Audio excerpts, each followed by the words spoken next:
How to wire a relay starter kill switch. The starter kill switch is one of the most done relay security of all times. It is for that reason, a common point of interest for thieves. This security relay system can be done effectively, however, if a few steps are taken to mask the system. One way is to use the injector power feed to trigger the starter kill relay. The idea is to leave the system disabled until someone turns the ignition key, or in our case, a thief disables the ignition cylinder and turn the key.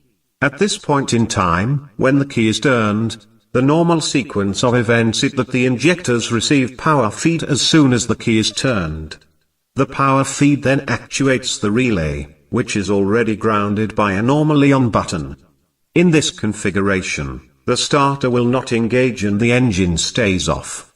The only way to make the engine start is to press the off button, which cuts the ground to the relay and deactivates it, thereby allowing the engine to start.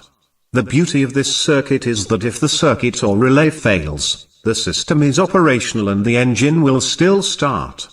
In other words, nothing happens until the ignition key is turned, so if the circuit fails, the relay stays off and the start will kick. A common issue with these systems is that the relays fails and the starter won't kick, with the driver having to bypass the relay. Here's how this circuit is wired and how it works. Connect terminal 30 to the starter solenoid wire. You previously should have cut the starter solenoid wire. The other side of the starter solenoid wire goes to terminal 87A of the relay. This is a straight through connection. With relay off, the engine starts. Connect terminal 85 to one of the injector power feed wire. All injectors are tied to a 12-volt power feed on one side. Use any injector or whichever is closer to the relay position. Terminal 86 then goes to a normally on or closed push button. So, as soon as the ignition is turned on, the relay deactivates the starter.